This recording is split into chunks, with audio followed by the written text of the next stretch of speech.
साल 2022 को विराट कोहली के कमबैक के लिए जाना गया था, 2023 को हनी सिंह के कमबैक के लिए, लेकिन जब 24 आया है तो हर आदमी कह रहा है नारायण नारायण। हाँ जी, वो जो बचपन की यादें हमारी हुआ करती थी जब सुनील नरेन तमाम बड़े बड़े गेंदबाजों की बखिया उधेड़ दिया करते थे, ऐसा लगता है कि वो नॉस्टैल्जिया एक बार फिर से हमें जीने का मौका मिला है। वैसे भी सुनील नरेन जब गौतम गंभीर के साथ आते हैं तो वो कुछ अलग तरह से बन जाते हैं, और गंभीर और इनकी जोड़ी जो है एक बार फिर 2016-17 की वाइब्स दे रही है। I mean, वो नरेन जो एक जमाने में हमारी मेमोरीज में थे, हम कहते यार इसको बैट्समैन बना दिया, क्या बवाल काटता है, वही नरेन आपको उसी फ्लेवर के साथ एक बार फिर परफॉर्म करते नजर आ रहे हैं। मानो कि गौतम गंभीर ने कहा कि भाई अपने को तो मिट्टी भी दोगे, अपन सोना बना के दे देंगे। लेकिन सुनील नरेन को 5-6 साल बाद परफॉर्म करते देखना, ये अपने आप में एक सुखद एहसास है, क्योंकि जो मार वो मार रहे हैं आईपीएल में, वो मार आसान नहीं है।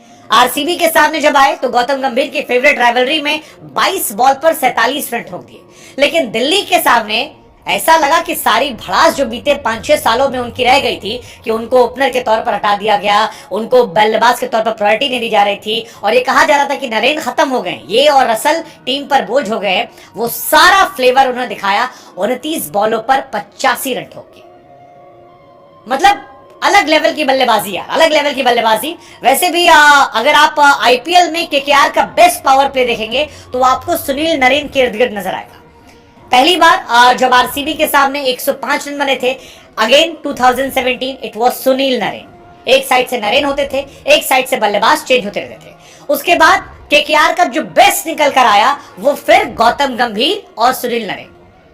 दिल्ली के सामने 88 रन एक विकेट पर इस मैच में, और इससे पिछले मैच में जो 85 रन बने थे, that is KKR third best IPL score. और ये तीनों जो है ये सुनील नरेन के सामने।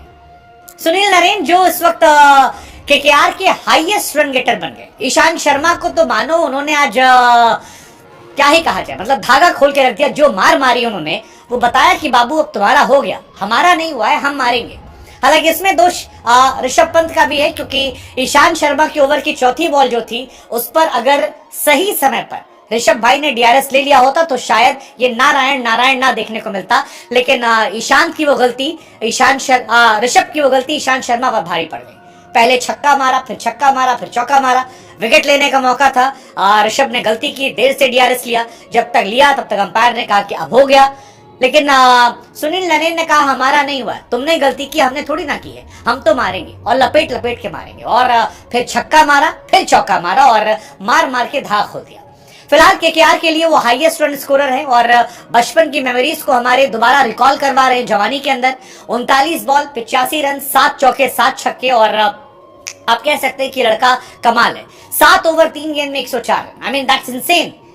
11 ओवर में 150 रन केकेआर, पागलपन के सारे इंतहाओं को पार कर दिया है। और one of the greatest decision अगर आईपीएल में कभी याद करा जाएगा तो वो गौतम गंभीर का फैसला होगा, जिसमें गंभीर ने नरेन को ओपनर बना दिया था, क्योंकि इस फैसले के बाद दुनिया उनकी दीवानी हो गई।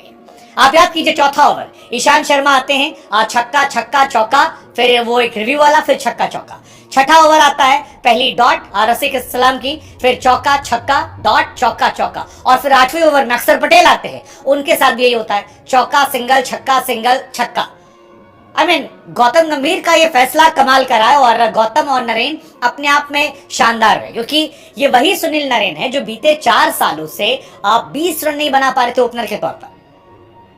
सेम प्लेयर, सेम सब कुछ, लेकिन गंभीर नहीं थे। वहां पर गंभीर आए, आई डोंट नो इनका क्या आपस में किस्मत कनेक्शन है, लेकिन उस किस्मत कनेक्शन का असर यह था कि दोनों ने मिलकर धागा खोल दिया। बहुत मार मारी, इतनी मार मारी कि इस वक्त डीसी के कैंप में हवाइयां उड़ी होंगी। सुनील नरेन के करियर का यह हाईएस्ट स्कोर था, 39 बॉल में 85 रन, और यह हाईएस्ट तब है जब everybody said Sunil Narine is finished as a batsman. As a bowler भी वो इम्पैक्ट नहीं डाल पाए थे। इससे पहले जो उनकी बेस्ट